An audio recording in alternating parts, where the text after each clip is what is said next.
Olá, olá! Vamos ver se já começamos. Oi, Alessandra, Oliveira, Silverado. Muito boa noite para cada um de vocês. Que bom que vocês estão aqui. A entrevista de hoje será incrível.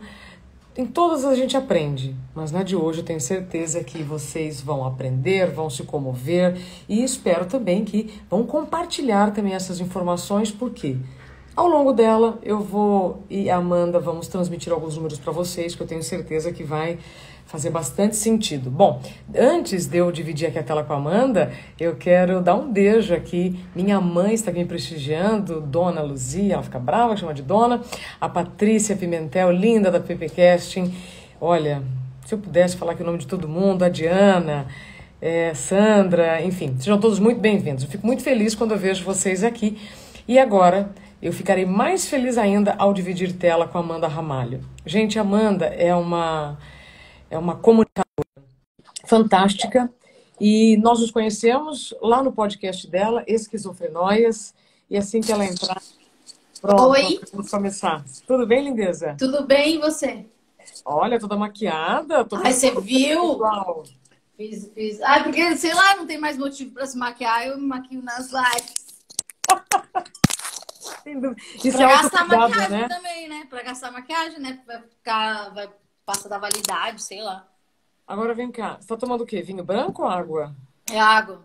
Ah, na taça de vinho, tá vendo que chique? Ah, é copo de cerveja. Ah, pronto. Então pronto. Olha aí o Douglas, oi Amandinha. Amanda, obrigada, tá, por ter aceitado o meu convite. Imagina, sempre Estou juntas.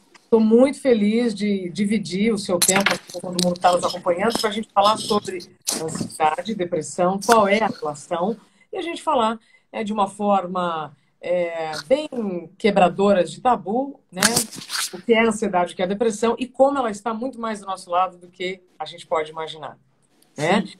Antes da gente começar, quero só dizer que eu vou deixar por enquanto alguns comentários, já já eu tiro, e aí se alguém quiser mandar uma pergunta pra gente, preencha ali naquele pontinho de interrogação, na caixinha de Pandora, que a gente responde na primeira oportunidade. E, para finalizar, eu descobri recentemente, Amanda, que Oi. o Instagram entende que quanto mais corações sobem aqui, mais o assunto é relevante. E aí tá Ah, botando a nossa é? live no início, sabe assim, Ah, no, então taca aquele coração aí, senta o dedo no coração. Não sabia disso. Nunca pedi nada para vocês, né? Então, olha, muitos corações para nós. Amanda, está me Pronto. ouvindo bem?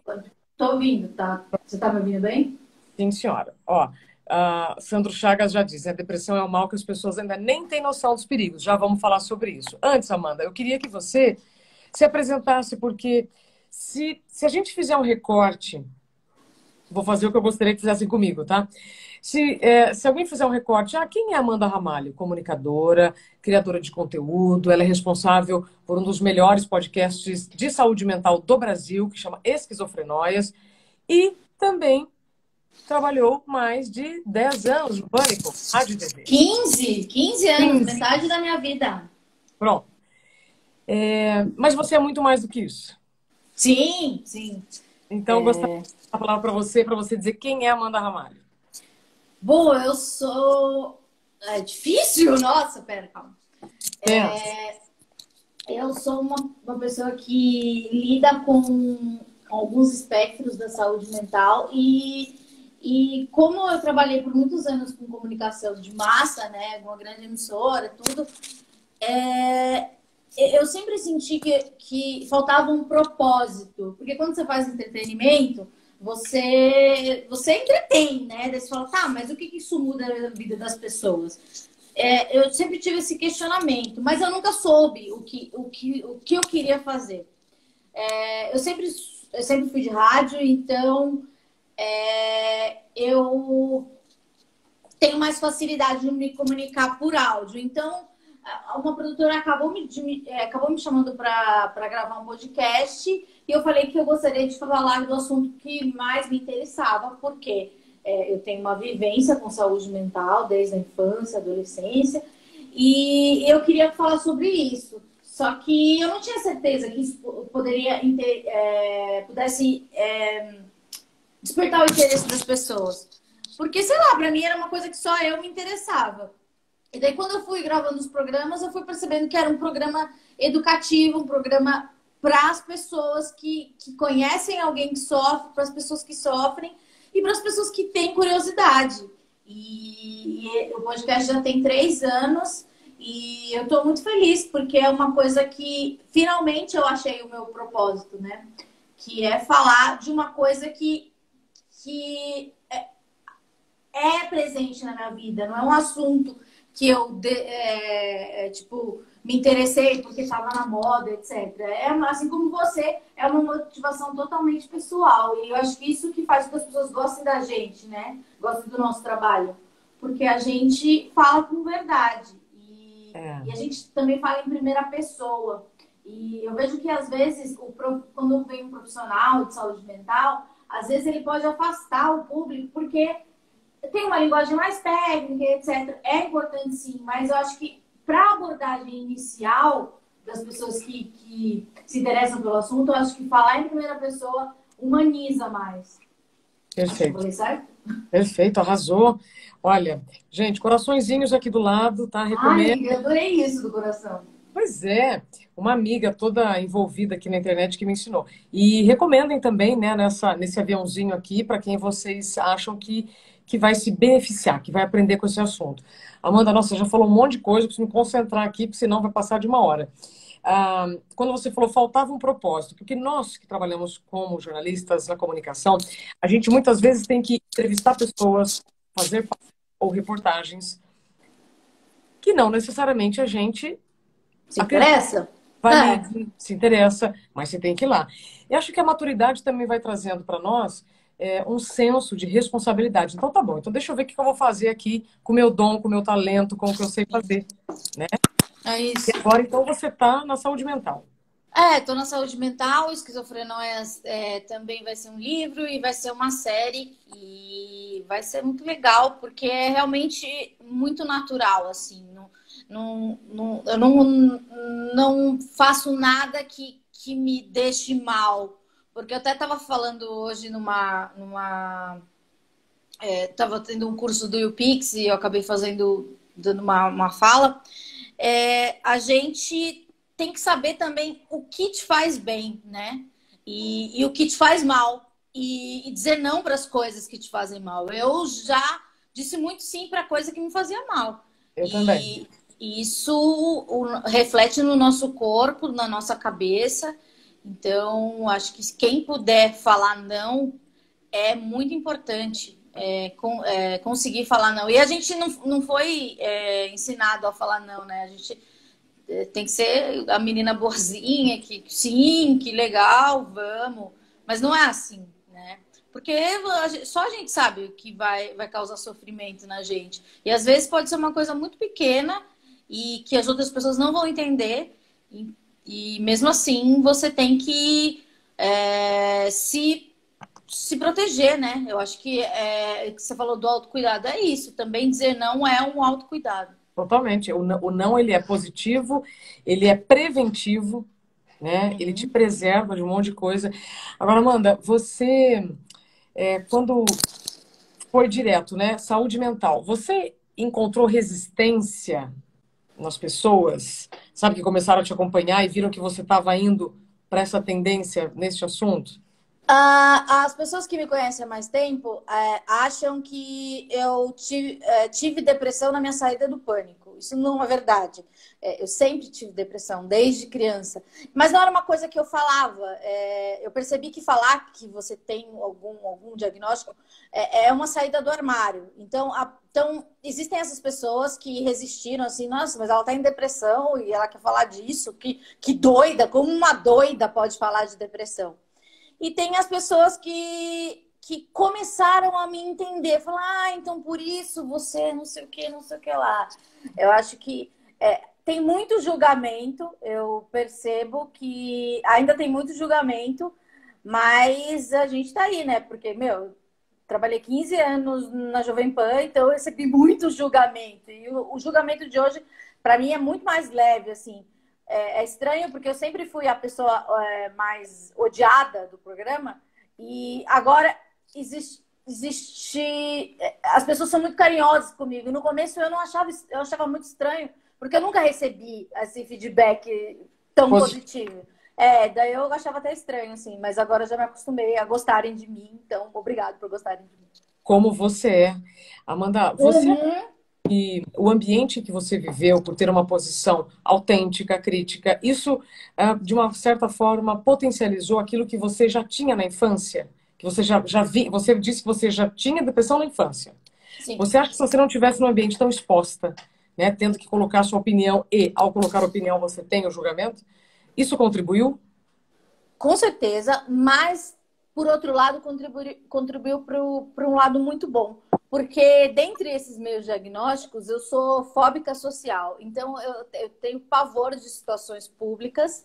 E estar trabalhando para o público, me expondo, era como uma terapia bem pesada, sabe? Era tudo muito sofrido, muito doloroso, porque eu tinha que fazer coisas que se eu tivesse a opção de escolher, eu jamais faria. Então, eu acho que para o meu crescimento foi muito importante, porque às vezes a gente se acomoda nas nossas coisas que a gente conhece, assim, eu sei, eu tô segura aqui. Ir para um lugar que eu não estava segura me fez criar como se eu ativasse no meu cérebro uma parte que eu nunca fui treinada, que eu fui treinada muito rápido e de maneira muito incisiva. E daí, agora eu não lido bem com situações sociais, mas eu já fiz, tipo, ter que ir embalada e ficar lá na frente com o DJ, assim, super animada. Uma coisa que eu não sou. E fazer aquilo, ao mesmo tempo que era doído, foi bom, porque, tipo, eu falei assim, gente, esse lugar não é perigoso. Quando você é fóbico social, você acha que tudo é um perigo. Qualquer coisa é uma ameaça.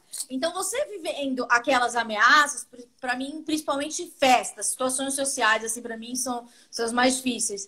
Daí eu via, não, tá todo mundo, ninguém aqui. Porque às vezes a gente também tem uma coisa conspiratória, né?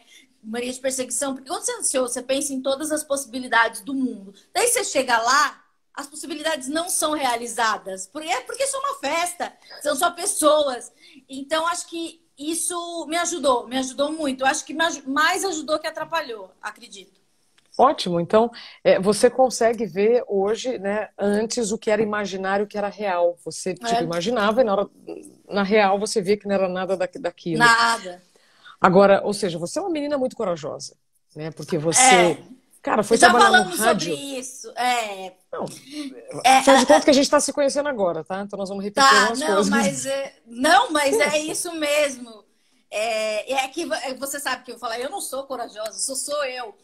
Mas eu acho que, como para mim, estar em público é doloroso, pode ser que eu seja muito corajosa. Porque não é uma pessoa que tem medo sei lá, de um monstro ou alguma coisa real. Eu tenho medo de coisas que só fazem sentido para mim. Então, enfrentar esses medos pode ser, sim, considerado uma coragem. Acho que sim. Com certeza, com certeza.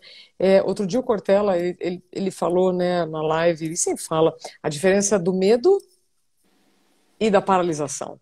Né? Ok, o medo te previne, você vai um pouco mais preparada, mas é quando você tem pânico, quando você paralisa, o pânico é diferente do medo, porque aí você paralisa. E aí você não evolui, você não avança naquelas situações. Então, ok, você veio de uma infância que você já tinha tido o diagnóstico de depressão e você, naturalmente, pelo que eu sei, queria que você me corrigisse, você foi para o rádio e para um dos programas de maior audiência do país. Né? E depois foi para a TV, ou seja, se você realmente não tivesse uma missão em todo esse caminho, você teria ido para um outro tipo de comunicação sendo jornalista. Na verdade eu não tenho ideia do que aconteceria, mas eu acho que sim, acho que foi um curso natural das coisas. Eu acho que fazer rádio, você faz rádio também, e é a melhor escola, porque você consegue improvisar. E que se você é ansioso e quer fazer um podcast, eu indico, você que é ansioso e quer fazer um podcast, faça, porque o ansioso, ele pensa muito rápido. Então, é bom que não deixa buraco e faz um negócio bonito. E a rádio é isso, né? Você tem que dar deixa para a pessoa, ser generoso, cortar a bola pro seu companheiro de programa e exercitar muito, assim. Não é um meio muito vaidoso, assim, diferente da TV, Da que TV. tem mais outras preocupações, mas o rádio é mais unido, eu acho. Isso. Agora você veja, então você passou por tudo isso para agora comunicar saúde mental. Tá. Qual que é, então, Amanda, o que você vê em toda a sua trajetória, a relação da ansiedade com a depressão? Bom, a ansiedade, eu gosto de falar sempre que a primeira vez que fui no psiquiatra, ela me falou uma história. Existem duas árvores, a árvore da ansiedade e a árvore da depressão. E cada árvore tem vários galhos. Eu não posso falar que você é só deprimida, ou só depressiva, ou só ansiosa. Você tem algumas características de cada uma. O nome não importa. Mas a ansiedade, ela é algo que te acelera, mas ao mesmo tempo, assim como você falou do Cortella, ela te paralisa. E essa paralisia pode vir a deixa para a depressão. Entende? Você tá lá, você tem milhões de coisas para fazer, ou não tem nada, quase nada para fazer, mas você não consegue organizar o seu dia porque você está extremamente ansioso, etc, etc, etc. Isso vai te deixar desesperado, catatônico, parado. Eu lembro de quando eu era criança, se alguém estiver ouvindo isso, e eu nunca contei isso publicamente, eu acho que é a primeira vez. Eu lembro que eu era uma criança tão dispersa e tão no mundo da lua que eu trocava de roupa, saía do banho, colocava uma perna na calça e esquecia. Meu pai falava, Amanda, você não se vestiu inteira. Tá. Porque eu ia, sabe? Acelerada. Acelerada. A ansiedade, ela te acelera, mas não significa que você vai ser uma pessoa que vai ficar arrumando as coisas, não sei o quê. Não, porque quando você está ansioso, tudo na sua cabeça vira uma grande bagunça. E essa bagunça dá margem para depressão. Então, o meu primeiro diagnóstico foi ansiedade depressiva. Conheço bastante pessoas com esse diagnóstico. E é isso, é uma paralisia vinda de uma aceleração absurda. E muitas vezes não dá para explicar. Eu consigo explicar hoje porque eu trabalho com a palavra. Mas, senão, eu acho que para uma pessoa que tem sofrido isso, é muito difícil. Porque parece antagônico, né? Ansiedade acelera, depressão para. Não, os dois estão juntos, eles podem andar juntos. Uma pessoa com ansiedade não necessariamente vai ter depressão, mas ela tem mais chances de desenvolver depressão. E tem gente com depressão que não tem sinais de ansiedade, mas eu acho que a ansiedade é um grande mistério. Eu acho muito misterioso o que ela faz com a gente. Porque se eu recebo uma notícia boa, o meu cérebro, ele dá uma bugada, eu fico com medo e depois de, sei lá, algumas horas ou uns 2 dias eu entendo o que acontece. Daí pode vir a depressão. Porque daí, sei lá, se a notícia foi boa ou ruim, entende? Porque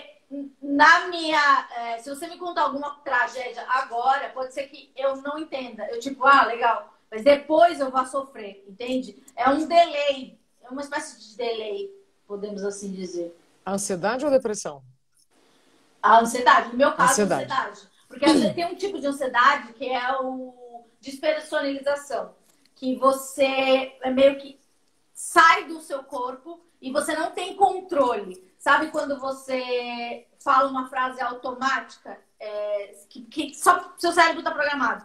Uma vez eu estava numa crise, eu entrei no Uber e falei um endereço que eu não morava há muitos anos. Porque ele era tipo uma mensagem que eu já automática. tinha. E daí eu tive que me concentrar muito para falar para onde eu ia. E isso é o tal da despersonalização. Muitas pessoas até dirigem sem rumo, assim, eu não sei dirigir, espero nunca saber. Dirigir sem rumo, sabe quando a pessoa senta na calçada, respira, tá tudo bem, tô aqui. Tem pessoas que se encostam assim, tipo, pra saber o momento presente. É muito importante o momento presente para todo mundo, né? Não só para o ansioso, nem só para o depressivo.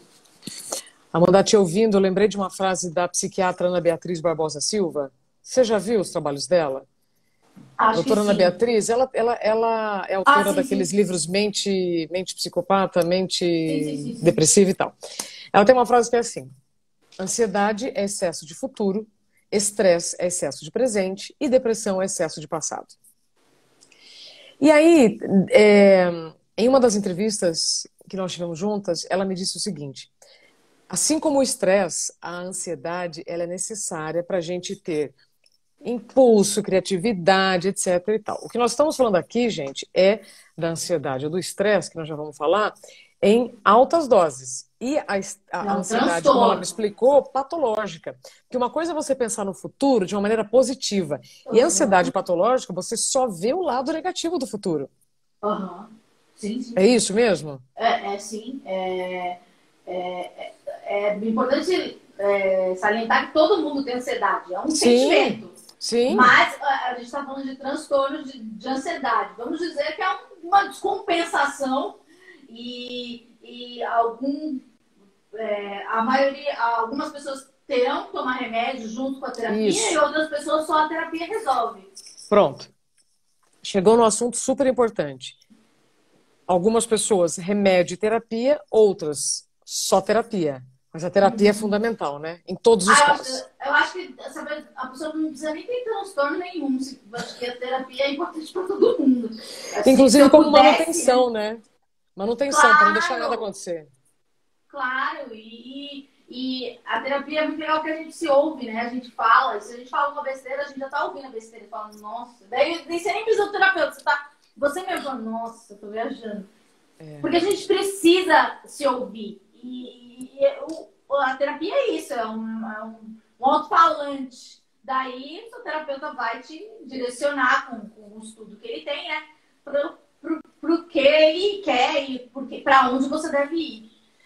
é curioso porque a gente está tão distraído, a gente está no meio de tanta coisa que realmente quando você para, né, diante do seu terapeuta, agora, né, online, da Sim, terapeuta, enfim, você está falando com alguém para se ouvir.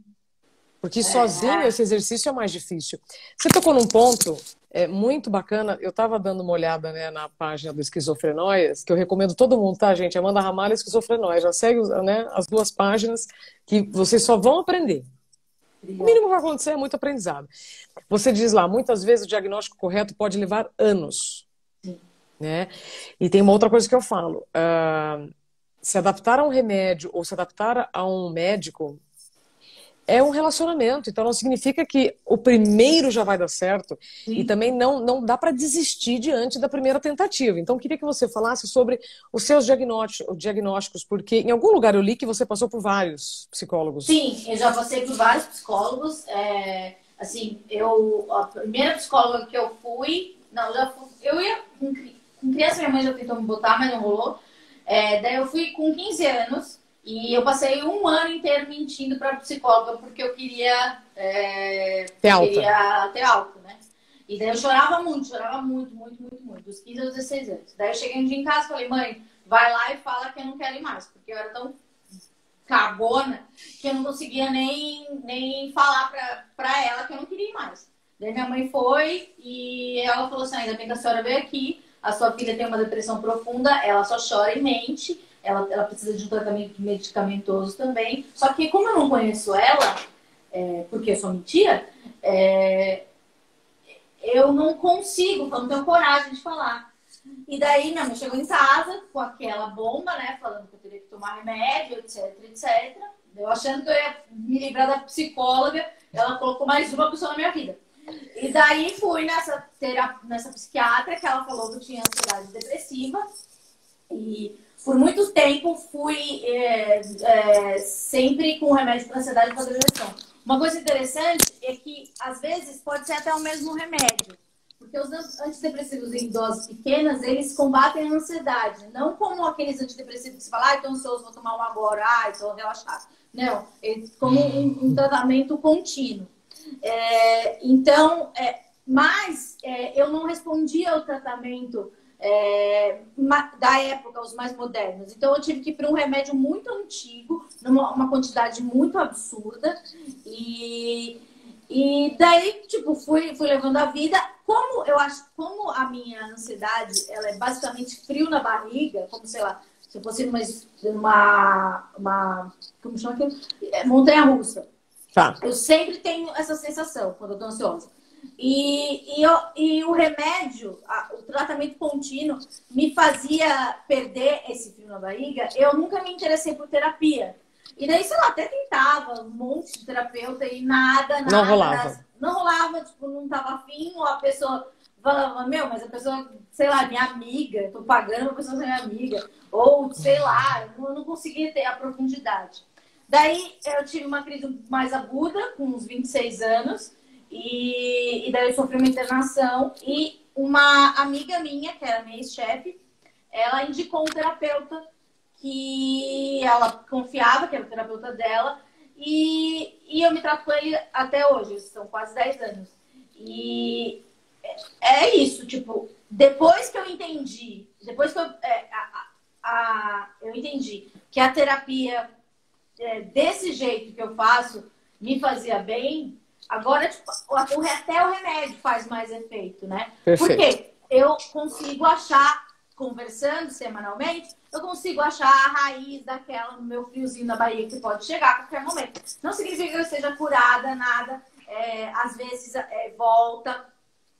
Mas quando volta, a gente já tem todas as memórias, até no consciente e no inconsciente, e também na técnica do meu terapeuta, né? E sempre quando vem uma crise, a gente já sabe o caminho, né? Porque eu tô com 20 anos me tratando. E o que eu falo? E também eu já passei por outros diagnósticos. Hoje, sabe-se que eu tenho transtorno bipolar do tipo 2, que não é aquele tradicional que tem aquela oscilação de ficar muito eufórico e depressão. Se eu não me engano, uma pessoa com transtorno bipolar tipo 2, posso estar falando uma bobagem, mas é por volta de 70 vezes mais episódios de depressão do que de euforia. Eu tive um episódio de euforia há umas 2 semanas, durou uns 4 dias. E depois vem uma depressão, mas é uma depressão que às vezes dura 2 dias, etc. Então, mesmo quando eu não tinha esse diagnóstico de transtorno bipolar, há 10 anos eu já tomo um remédio que é estabilizador de humor. Então, mesmo que não existia a palavra bipolaridade para o meu diagnóstico, mas eu já tratava essas oscilações de humor. Então, eu tomo um remédio para estabilizar o humor e um antidepressivo que ele age na ansiedade e na depressão. Pronto. Pegando mais de um banner aqui do Esquizofrenóias, sua medicação não te define, né? Sim. Porque também existe muito preconceito, né? Eu vivi isso, né? Quando eu fui a primeira vez ao psiquiatra, ele me disse, você vai ter que tomar isso. A receita azul, dá um negócio, né? Não, e aí uma receita que escreve, põe carbono, né? Na época, coisa. Sim, e daí o cara da farmácia fica com a receita pra sempre. Então, o processo todo já é muito burocrático e muito opressor. Você já não sabe lidar com aquilo. Aí você já está tentando encontrar um médico. Aí ele te dá uma receita. Você já sofre preconceito. Olha, é um negócio.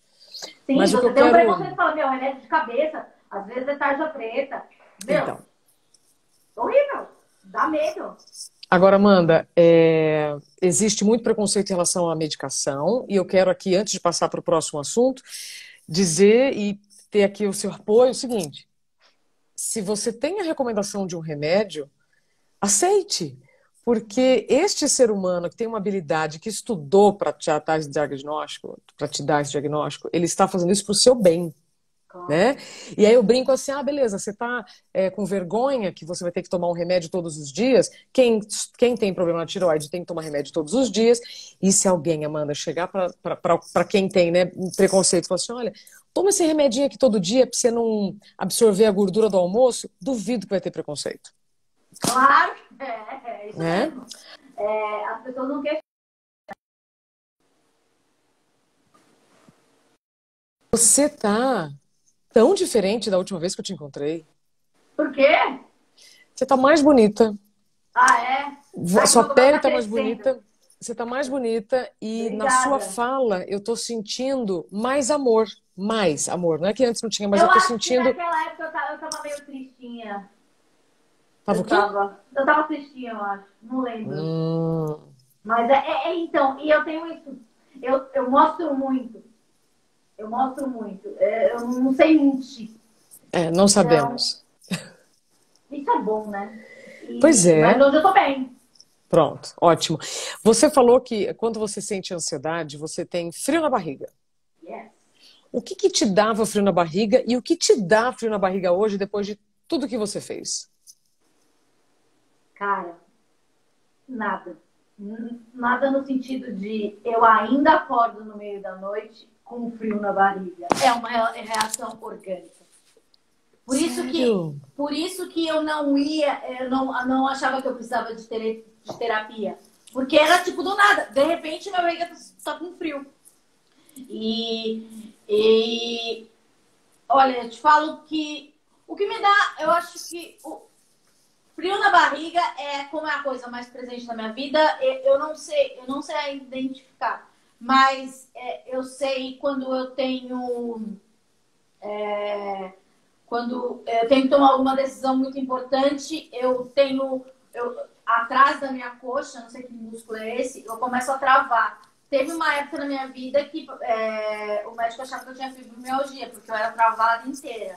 Ui, Mas hoje eu sei que começa atrás da coxa. Então eu já sinto a dor aqui, porque ótimo. eu já contraio, que é reação de medo, né? Eu já contraio e não deixo passar pelo corpo inteiro. Não tenho mais dores no corpo. Quando começa a doer a minha perna, eu já paro. Deixa Já eu, tomo remédio já indicado. sabe, né? Agora, Uhum.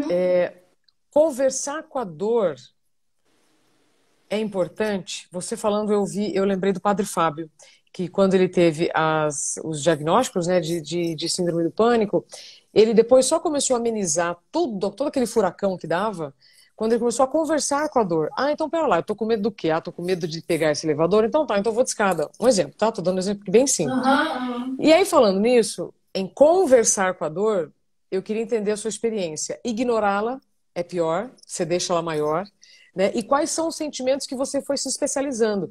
Você diz aqui, né? Sentir tristeza é natural e até saudável. Claro, porque eu não quero que as pessoas também achem que sim, há uma epidemia de depressão, mas a tristeza é um sintoma, assim como é um sentimento, assim como Sentimento. ansiedade, alegria, etc. A gente não pode também achar que a gente não pode ficar triste. Tipo, tem uma pandemia, é claro que existem dias que a gente está triste porque a gente viu que tem não sei quantas pessoas mortas, tem alguém perto de você que está doente. Você tem medo que seus avós morram. Isso é normal, é normal, é normal. E é humano, né? Porque você tem sentimentos, né? Não sentir nada é perigoso, né? É uma sociopatia, talvez. Então, eu acho que sobre conversar com a dor, eu acho que eu chamo isso de racionalizar. Qual é o perigo deste momento? Esse momento tem o vírus. Então, se eu tiver uma crise de ansiedade por conta do vírus, ou porque eu vi na notícia uma coisa horrorosa, que tem pessoas que não conseguem, sei lá, carro funerário, alguma coisa, e eu tenho uma crise de ansiedade por causa disso, a gente tem uma causa.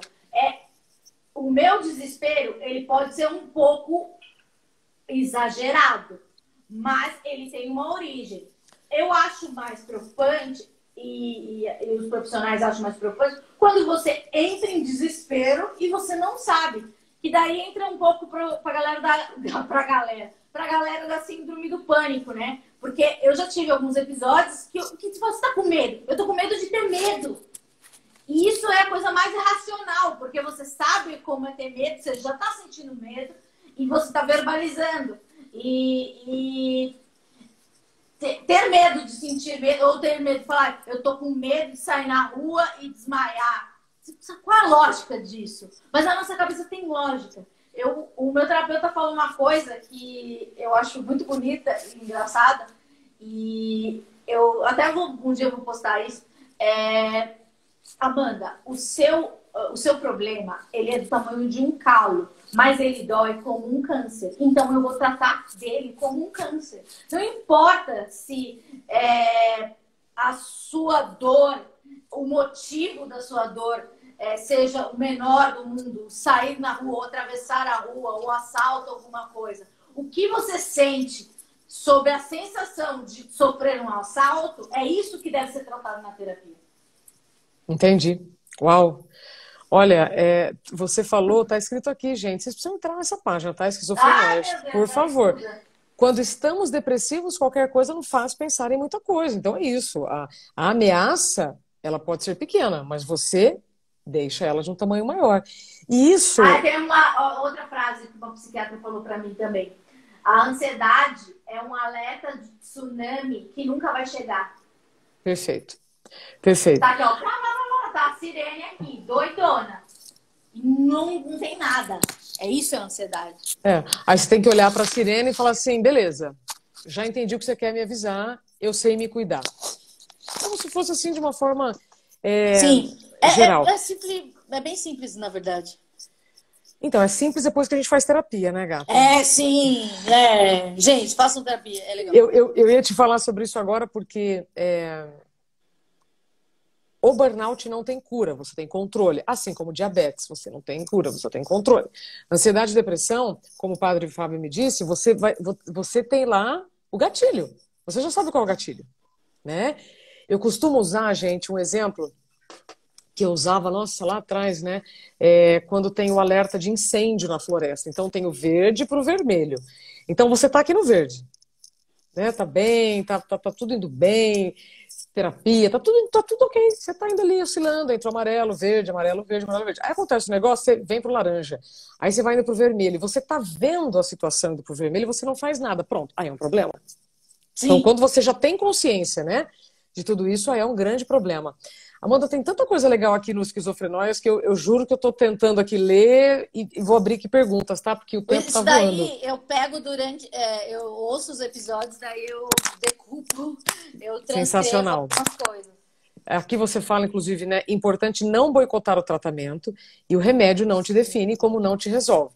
Porque assim... Já boicotei tratamento, já parei de tomar remédio por conta própria, só bobagem. Boicotar o tratamento, eu acho que é a pior coisa que você pode fazer, né? Porque às vezes você fala assim, o médico fala 20 miligramas de não sei o que lá, tá bom. Daí você fala, vou tomar só 10, né? Então, por quê? Porque às vezes as pessoas têm medo que o remédio vai te deixar com aquela cara de pessoa medicada. Eu tomo remédio há 20 anos. Eu pareço uma pessoa medicada, tipo, posso parecer um pouco eufórica, mas não aquele arquétipo da pessoa que... do tarja preta. Não existe isso, sabe? Botaram na nossa cabeça. E eu acho que o nosso trabalho é esse. Desmistificar. E você falando disso em primeira pessoa e eu também, mostra que, poxa, como é que elas conseguem? Se elas conseguem, não conto bem. Alô? Mas não é fácil. Voltamos. Não, ó, já vou voltar na história da primeira pessoa. Eu quero antes acabar essa história aqui de remédio com um comentário que veio aqui na caixinha de Pandora. Aqui, ó. Giane, tem muito o que você falou. Giane Navarro, o problema é que só dá Ibope o remédio para te deixar com o corpo perfeito, segundo as mídias. E ela diz que aí quando alguém dá voz a uma situação, aí, opa, né, temos outros caminhos. Amanda, também não adianta só tomar remédio. Não adianta só botar responsabilidade no remédio. Exatamente, eu só melhorei de verdade quando eu comecei a fazer terapia. Perfeito. Ela está dizendo aqui, ó, quando alguém tem a coragem, né, de expor. Então, vamos lá, primeira pessoa. Amanda, eu tenho muito respeito por todos os... Eu não consigo tirar, deixa eu fazer aqui, ativar comentários que aí sai. Eu tenho muito respeito por todos os médicos, pesquisadores que nos dão dados clínicos, né, e ajudam a dar números, porque nós vivemos também numa sociedade que você tem que ter números, né? Uhum. Mas a experiência de quem vive na pele o que está sendo estudado é outra vibe. Então, quando a gente pode ir juntos, né, experiência e pesquisa, a coisa muda de figura. Então, outro dia, ouvi assim, nossa, você é muito corajosa para falar o que fala. Eu falo, não, mas por que eu teria vergonha? Sim. Essa é a questão. Por que eu teria vergonha? Porque, sim. Né? Isso agora... faz parte de você. Você não tem que ter vergonha do que você é. Amanda, veja. Nós somos o segundo país mais estressado do mundo. Tá? E a última pesquisa da USP chega no número de 20 milhões de brasileiros com diagnóstico de burnout. Aí nós temos, ontem eu estava dando uma olhada nesses números, são quase 12 milhões de brasileiros com diagnóstico de depressão e 18 com ansiedade. Então nós somos mais de 50 milhões de pessoas com frescura. Com frescura. Né? Segundo o que algumas pessoas que não querem, ou ainda não quiseram, atualizar as crenças. O mundo é novo, não adianta continuar com as ideias do passado. Né? Então vamos lá. Quando você encontra alguém que está muito resistente ao que você está falando sobre saúde mental, como é que você faz para colocar a sua experiência, com o que você aprendeu, com a sua pesquisa?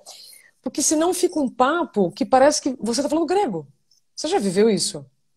Sim, eu acho que a gente tem que ser o mais didático possível, porque as pessoas não sentem o que a gente sente. Então você tem que falar como se estivesse falando para uma criança. Porque são coisas muito complexas. E eu acho que todas essas frases que ilustram do jeito que a gente pode mostrar os exemplos, eu acho importante. Eu acho que uma coisa importante é ouvir o outro. Porque, assim, eu tenho ansiedade, depressão, transtorno bipolar, não sei o que, fobia social. Bilhões de diagnósticos. Tá. Se uma pessoa tem as mesmas coisas que eu, ela não sente o frio na barriga. Ou nunca sentiu, sabe? Não é uma regra. Então, conversar, trocar com uma pessoa que tem alguma coisa, ou que não tem alguma coisa, porque às vezes você tenta explicar para as pessoas e não as pessoas não entendem. E eu passei a minha vida inteira tentando explicar para as pessoas o que eu sentia, e as pessoas falavam assim, como assim um frio na barriga constante? Não vai acontecer nada. Seu dia não vai acontecer nada. E um amigo meu falou uma coisa que eu achei muito importante. Na pandemia, as pessoas que nunca experimentaram sensações como... Ai, caiu meu negócio. Sensação como depressão, ansiedade e angústia, agora estão sentindo. Então, muita gente que a gente passou a vida tentando explicar, agora eles entendem. E eu fico triste porque eu não quero que as pessoas sofram. É muito doloroso, sim, é muito doloroso. Mas este é um momento que você pode se permitir...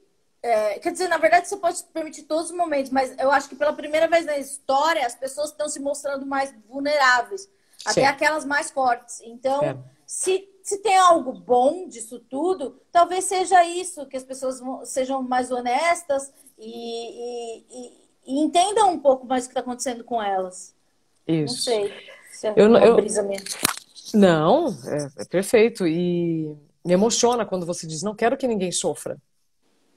Né? Quando eu começo a discorrer a lista dos sintomas do burnout, eu falo assim, gente, isso aqui não é para ninguém se assustar, pelo contrário. Né? Isso aqui é só para você receber a informação. Agora, não é todo mundo que tem ouvidos para ouvir o que a gente, né, vai falar, porque é melhor se distrair, é melhor ficar só no oba-oba.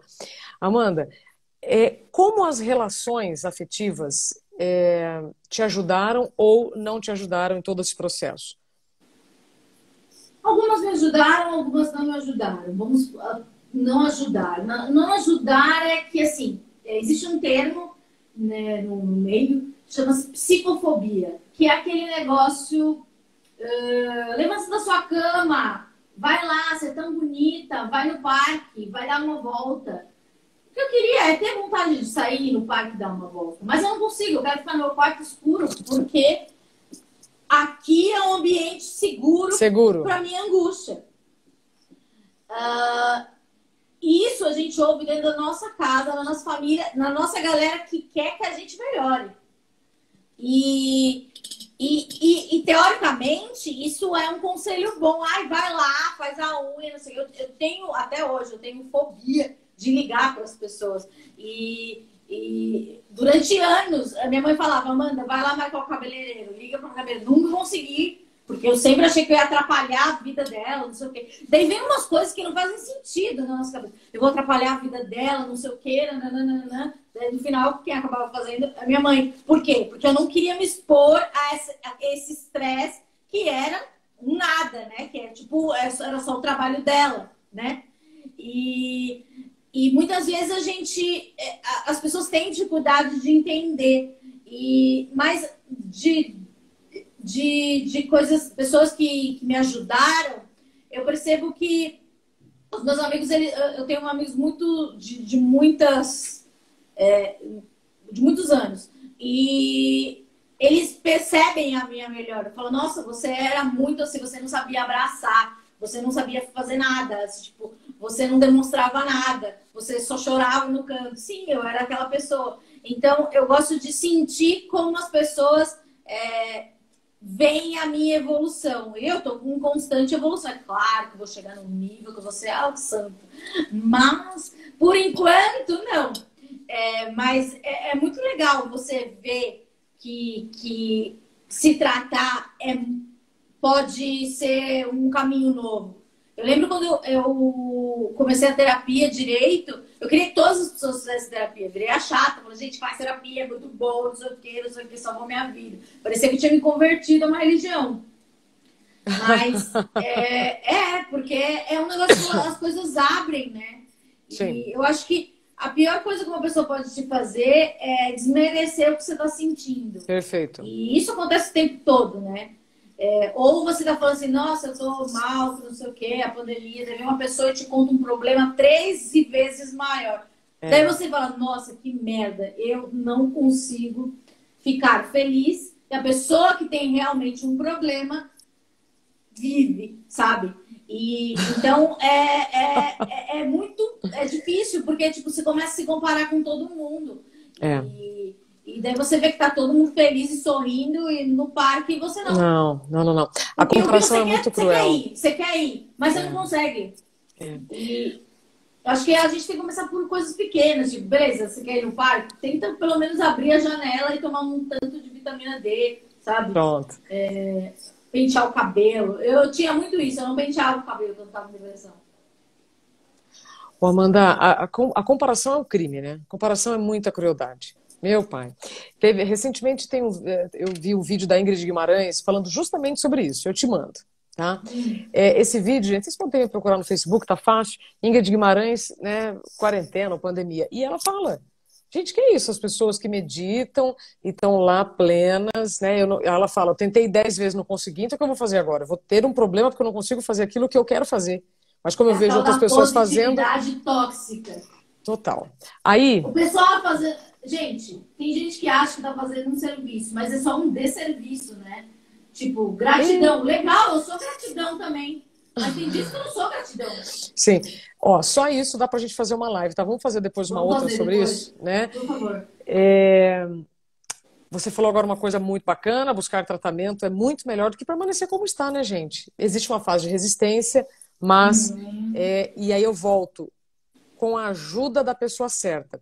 Como foi e como é a relação com os seus pais ou com os familiares mais próximos? Eles sempre estiveram do seu lado? Minha mãe sempre tentou, tipo, me ajudar, né? Eu sou da periferia de São Paulo, Capão Redondo, e a minha mãe, ela trabalhava numa fábrica e meu pai era porteiro.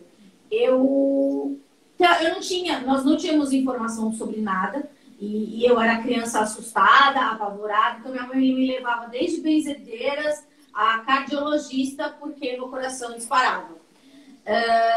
Com 16 anos, não, com 15 anos, 15 anos, quando ela levou no psicólogo. Ai, meu Deus. Com 15 anos, eu tive uma primeira crise muito grave. E daí a minha mãe foi procurar ajuda e graças a Deus, porque uma pessoa da periferia naquela época ir a um psiquiatra, ainda uma pessoa da periferia ir a um psiquiatra é uma coisa de outro mundo. Mas naquela época, a minha mãe viu que eu precisava realmente de ajuda. a minha família é muito católica, então eu lembro de 2 vezes que o padre foi na minha casa me dar uma extrema unção. Eu não sei o que eu fiz, mas eu devia estar num buraco absurdo. E aquilo era a instância que a gente tinha, então parecia que eu era uma pessoa sem vida. Realmente era uma depressão muito, muito dolorida, dolorosa. E daí depois minha mãe, tipo, não sei como ela cogitou psiquiatra. Eu lembro de passar minha infância e adolescência inteira, minha mãe falando que poderia me internar. E eu sempre passei muito medo, assim, porque eu sempre tive um comportamento, assim, muito autodestrutivo, triste. Mas com 16 anos a gente conseguiu achar um lugar. E minha mãe também se trata depois, né? Minha mãe começou a se tratar, meu pai também. A minha irmã também fez terapia por um tempo. E é isso. Eu acho que precisou de um caso muito agudo na família para que pedisse ajuda. Poderia ter acabado muito mal. Tipo, a gente poderia nunca ter procurado um psiquiatra. Nossa. E não sei o que poderia ter acontecido. Eu sei que o meu nível de fobia social, que é a coisa que mais me paralisa, me tornaria uma pessoa totalmente dependente da minha mãe para sempre. Assim. Nossa. Então, acho que fazer o pânico, indo a lugares que eu não ia, saindo dessa zona de conforto, que é o conhecido lá, que era tipo, fazia poucas coisas sociais, isso me fez levantar e conseguir aprender a levantar. Porque eu não aprendi quando eu era pequena. Eu aprendi isso um pouco mais velha. Tá. Como chama sua mãe? Cidinha. Dona Cidinha, quero muito lhe conhecer, tá? Se não tiver agora, sei lá, vai ficar gravada no YouTube. Eu quero muito lhe conhecer. Já estou fazendo aqui esse convite público. Sério? É sério. Lógico. Porque a sua mãe, ela foi muito sensível. Ela é uma mulher muito inteligente, não tenho dúvida. Imagina, ela não seguiu a crença de nós, vou procurar um psiquiatra. Gente, é aquilo que eu falei, né? Mundo novo, ideias novas. Sim, né? Então... se hoje em dia eu percebo pessoas tipo, esclarecidas, tem resistência ao psiquiatra, imagina uma pessoa da periferia que não completou o ensino médio, sabe? Ô, Amanda, tem coisa que é pra ser, então eu agradeço bastante. A gente só tem 8 minutos. Como o tempo passa rápido quando é um tempo bom, né? Não, Nossa Senhora, não falou nada do que eu gostaria ainda que você falasse. Falou muita coisa aqui importante nesses já quase 60 minutos. Mas antes de encerrar, eu perguntei o papel da família e eu recebo pedidos que aí eu passo agora para você. Como a família, então, pode ajudar e não piorar aquela situação? Porque todos querem o seu melhor, mas a maneira como eles querem o seu melhor, às vezes, não é o melhor. Né? Quais são os erros, então, que as pessoas podem cometer? Eu acho que não vem com solução pronta. Você deve perguntar à pessoa. Eu já disse, meu sofrimento, ele era lá no meu quarto e eu não conseguia me mover. Se você pergunta para a pessoa o que você pode fazer por ela, é muito melhor do que você vir com vamos aqui, te matriculei na academia, na aula de música e agora você vai ter Zumba! E Zumba Fitness. Não é o momento.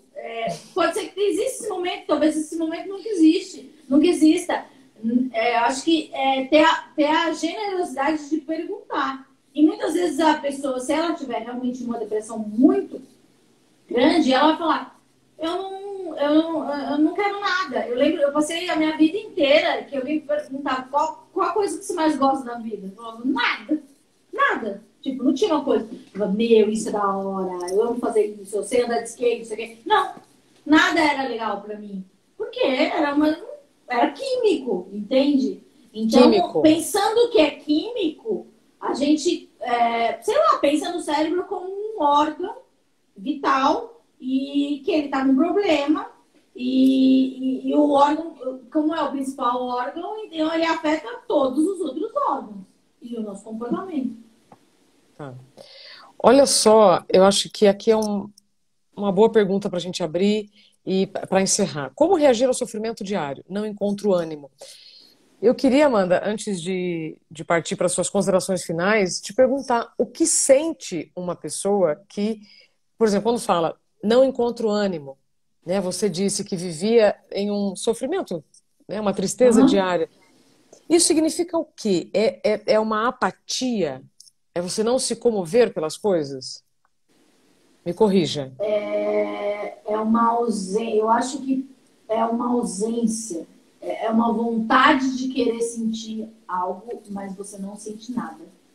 E, e daí eu acho que isso também pode gerar ansiedade para uma pessoa que tem depressão. Porque você quer sentir, você quer chorar. Às vezes você não consegue nem chorar. Conheço pessoas, eu sempre fui muito chorona, mas conheço pessoas com depressão que nunca conseguiram soltar uma lágrima. E para mim isso parece tão angustiante, porque eu sempre fui chorona. E então acho que chorar é uma coisa muito. Eu lembro de a minha vida inteira, eu sempre chorei muito, muito, muito, muito. E daí, às vezes, nem tava triste, só que o meu mecanismo de chorar ainda tava. Daí eu já tava rindo e chorando ao mesmo tempo, porque, sei lá, é orgânico. Mas eu acho que é a ausência do sentimento, é a ausência da motivação. E junto com a cobrança, porque você quer corresponder a tudo. Perfeito. E não consegue. Perfeito, gente. Olha essa menina. E ainda gosta de gato, ó. Quero você pra mim todos os dias. Eu tenho 3 agora. 3, eu tenho 2. Tô doida pra pegar o terceiro, mas o Thiago não quer. Não quer. chega com o gato e ele vai falar, não, né? Essa é a técnica. Amanda, para a gente encerrar, temos 4 minutos. Meu pai, como o tempo está voando com você. Você me disse uma coisa muito interessante no podcast que nós gravamos para o Zen Club, que o seu sonho é que falem de saúde mental como saúde. Isso. Então, nesses últimos 4 minutos, queria que você colocasse suas considerações finais para quem ainda não vê a saúde mental como digna de ser cuidada. Então, porque é mental, parece que é uma coisa que a gente tem um total controle sobre a mente. O cérebro é um órgão como o pâncreas, como a laringe, como qualquer outro órgão. E às vezes ele não corresponde porque ele precisa de, sendo mais técnicas, às vezes recaptação de serotonina, neurônios que não estão interligados, às vezes você não tem esse hormônio para suprir a necessidade, daí vem esse vazio, e às vezes você descarrega o hormônio no momento errado, de repente vem um vazio. Pense no cérebro como um órgão, porque isso a gente aprendeu na escola. Agora a gente tem que pensar na gente como um organismo, que agora tem muito mais medicina do estilo de vida, né? Integrativa. Exatamente, que já integra, mas é uma coisa muito nova, né? Porque, tipo, você vai no gastro tratar sua gastrite, mas com certeza ela tem origem emocional. E você vai passar a vida, sei lá, fazendo endoscopia e tomando remédio para ali, mas a origem você pode ser no seu cérebro. E o intestino também, dizem, né, que é o segundo cérebro, que também tem, ele também é movimentado por esses hormônios que a gente tem no cérebro. Então, eu acho que a gente tem que se olhar para o outro com generosidade, não julgar. Eu sei que é a coisa mais difícil do mundo, não julgar, mas é um dos 10 mandamentos, então vamos tentar, né? Eu acho que a gente tem que ser mais generoso possível, porque o sofrimento do outro, que eu falei, ele pode ser muito pequeno, a origem pode ser muito pequena, mas ele pode doer como um câncer. E ninguém pode desmerecer a dor de ninguém. E vamos tratar essa dor invisível. E seria muito legal se fosse como a perna, né? Quando quebra o fêmur, alguma coisa. Mas a depressão é tipo isso. Você tem um fêmur quebrado em várias partes. E ninguém vê. E você não fazer nada pra tratar. Você não passa nem a botinha. Aceita e trata. Amanda, olha, gosto muito de você. Te admiro demais. E antes de encerrar, só me responda uma coisa. Você se ama? Hoje você se ama? Sim! Eu me acho legal. Eu sou legal. Você é muito. E você tem uma missão maravilhosa para contribuir Nós temos. para uma sociedade mais saudável, com menos crenças e menos preconceitos. Minha querida, a live vai acabar. Obrigada. Um beijo para todo mundo que está ouvindo, que está assistindo. Muita saúde. Até a próxima. Me Saúde chama para mais nós. lives. Faremos. Um beijo para todos. Nós ouvimos a Amanda Ramalho, comunicadora, criadora do podcast Esquizofrenóias. Eu recomendo demais que vocês ouçam as entrevistas que a Amanda já fez, pautem também outros assuntos, porque é disso que o mundo precisa. Nós precisamos de compreensão e precisamos compartilhar o que vale a pena compartilhar, sabe? Não só aquelas fotos que vocês já sabem com o que eu estou falando. E, bom, as palavras são sementes. Se fez sentido o que nós falamos e se essas sementes floresceram no coração de vocês, então compartilhem. Vamos deixar, então, esse mundo mais bonito e mais saudável. Amanhã eu estou de volta. Boa noite.